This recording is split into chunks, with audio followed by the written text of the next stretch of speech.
I straddle.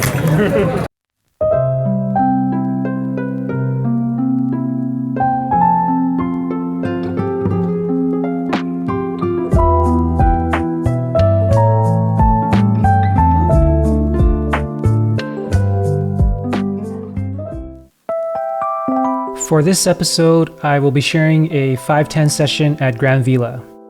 For the first interesting hand, I pick up pocket aces under the gun. I open to $30. I get 3 callers, including the big blind. We are four-handed into a flop of King 6-5 with 2 hearts. I have the ace of hearts, which is nice at this point, because I block flush draws that could potentially hit to beat me, and I also have the backdoor nut flush draw myself. Another thing is that whenever there's a flop that has 2 of the same suit, and you have the ace of that suit, it does substantially decrease the chances of your opponents having a flush draw at all, because so many of the suited combos that go in calling a raise are ace-x suited. Just something to consider. The big blind checks and I lead out for $50. To my surprise, everyone calls. The turn is a 9 of hearts. Not a great card as it does complete some draws. For all the reasons I mentioned earlier, I know that the flush is possible, but not as likely. I'm more concerned about the 9 also completing the next most obvious draw, which is an open-ended straight draw with 7-8. The big blind checks. I check this time to evaluate the action. If someone did hit the straight or flush, I fully expect a large bet for protection. Everyone checks. The river is an offsuit jack.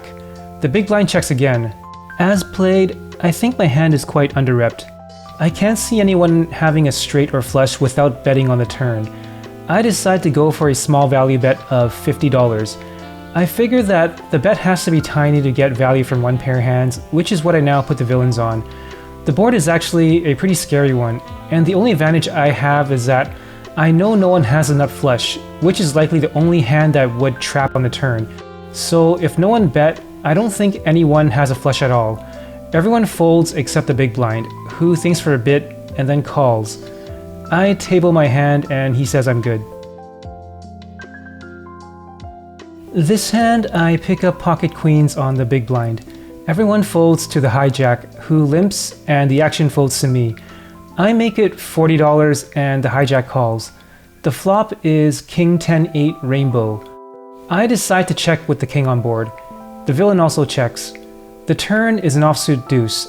I lead out for $50. The villain calls. At this point, the board is really dry, so I feel like I'm likely against a pair here, and the only pair I lose to is the king. There's a small chance he's on a straight draw. He checked back the flop, so I just really have to guess if he did that with the king to trap me, or to take the free turn card. The river is a brick. I contemplate either a blocker bet or a check call. I ultimately decide that since there's a small chance of him having a straight draw that missed, a check call would be better here, because if I go with a blocker bet, it will fold out all his missed draws and get called by the king anyways. By checking, if the villain bets, I can still decide from the sizing if it's a bluff or for value. I check, honestly hoping to just get a check back. The villain bets $50, a bet that almost screams value. I think for a bit. I'm not too happy to call, but the price is just too good here with the strength of my hand. I still beat ace-10 and jacks for thin value. I call. The villain shows king-jack. That's very well played by him checking the flop and with the value bet sizing on the river. This hand, I have king-queen on the button. The low jack limps and I make it $40. The blinds fold and the low jack calls. The flop comes 10-9-5 with 2 hearts. The villain checks to me. I have 2 overs and a gut shot, which is a pretty good hand with decent equity. This board does hit his range more than mine though, so I decide to check back to avoid getting check raised in this spot, which would be disastrous. The turn card is an ace. The villain checks again. The ace is definitely a good card for my range, so I can go for a delayed c-bet now that still makes sense. If I do get a call, I know that I have the king of hearts, which can potentially rep a flush if a heart hits on the river, and I feel like I need to bluff the river to fold off a pair. I think my spot is pretty good with a lot of options, and I actually still have the nut draw. I go for a bet of $75. The villain folds pretty quickly and I take it down. This hand, I pick up pocket queens again, this time at the cutoff. I open to $30. Only the big blind calls. The flop comes 9-8-8 with 2 diamonds. The villain checks. This flop hits his range more than mine. I definitely don't want to get check raised in this spot because my hand has so much showdown value and I don't want to be put in the position to guess if he has trips made or a combo draw this early, which are potentially check raising hands against my c-bet. I don't think I lose too much value for checking back because if he has a 9 or a weaker pocket pair, it will likely be a 2-street pot anyways. I check back for pot control and to avoid a check raise just in case. The turn is a brick. The villain leads out for $75. Now it's a pretty easy call for me since my hand is way under-repped and I do unblock the diamonds. I actually prefer him leading out right now because after I call and if he checks the river on a brick, I think I have a really straightforward value bet. If he blasts the river, my hand is a pretty good bluff catcher as well, unblocking the flush draw and all straight draws. I call and the river is another blank. The villain checks to me. I decide to go for a value bet sizing that targets any pair on the board. I bet $75. The villain snap calls. I show my hand and he mucks. This hand, I have King Queen of Spades in the under the gun +1 position. I open to $30 and only the big blind calls. The flop comes 10 of spades, Jack of spades, and 5 of clubs. I flop an open-ended straight flush draw. Actually, the ace of spades would give me the royal flush. The villain checks to me. Pretty clear c-bet here with, I think, the highest equity draw possible. I don't really mind getting check raised here as well. I bet $25. Unfortunately, the villain folds and I don't get to make my royal flush.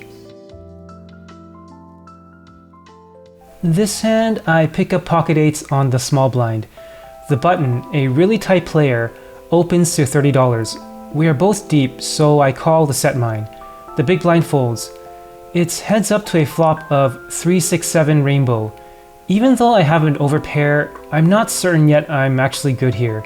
Again, super tight passive player that I've seen limp call with kings. Anyways, I check and he quickly checks back. The turn is a 10, which I presume is a brick, because I just think this player has very little 10s in his range for opening, except for pocket 10s or maybe ace 10 suited.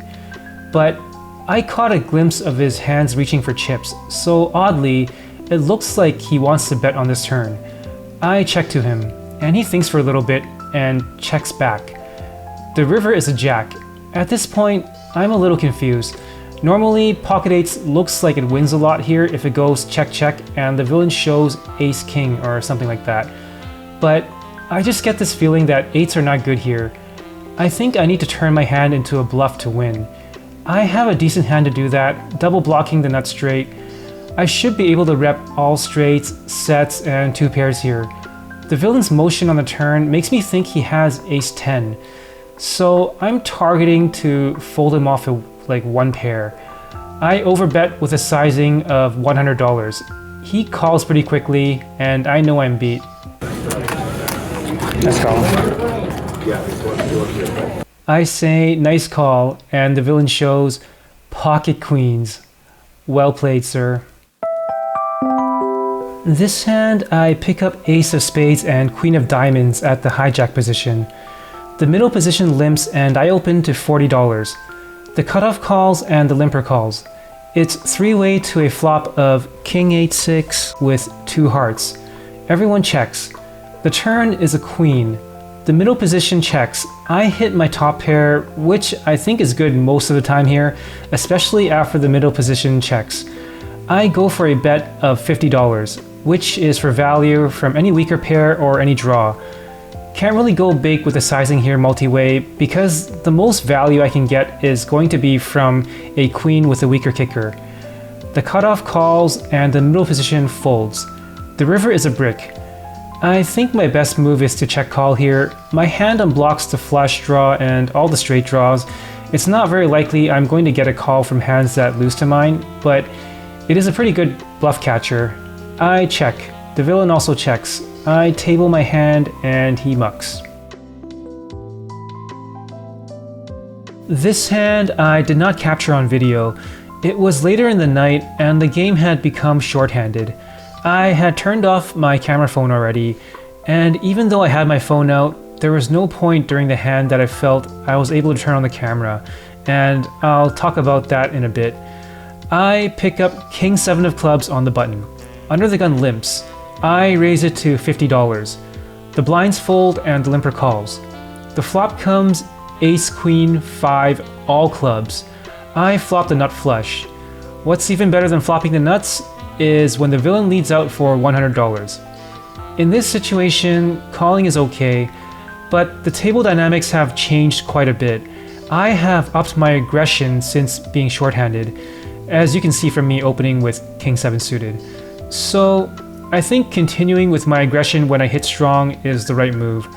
When the villain leads out for almost pot size, out of position, against a pre-flop raiser with the ace on board, I think it's almost always very strong.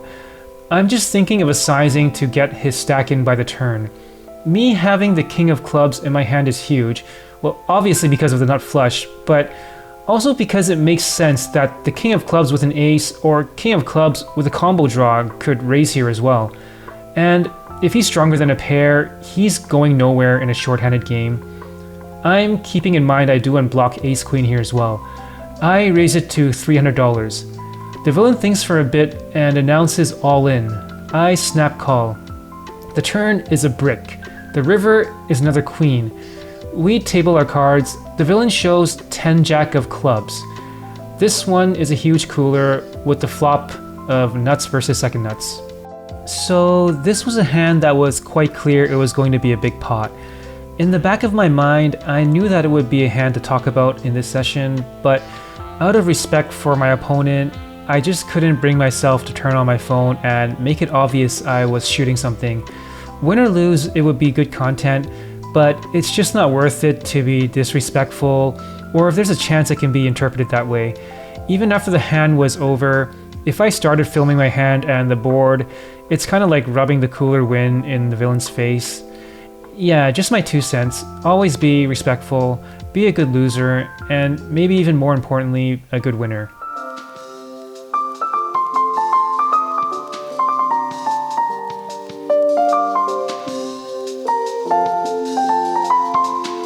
As I rack up, I see that at the table behind me, Garret, aka Nova, aka God Mode, is being artsy with his chip stack again. Of course, I can't resist sharing it with you guys.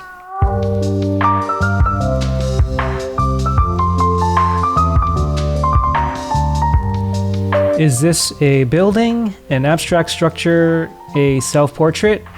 Who knows? But it does look really cool, so thank you Garret for the thumbnail. If you guys have any guesses, please share your thoughts in the comments. You might be wondering how we got here from the poker room. This is the next day, and my wife and I visited the UU family farm in Richmond. I just thought I'd share my session results with the backdrop of cute animals and nice views. The farm was essentially a petting / feeding zoo, and I had a pretty good time. Anyways, for this session, I bought in for $2,500 and cashed out for $4,230. That is a profit of $1,730.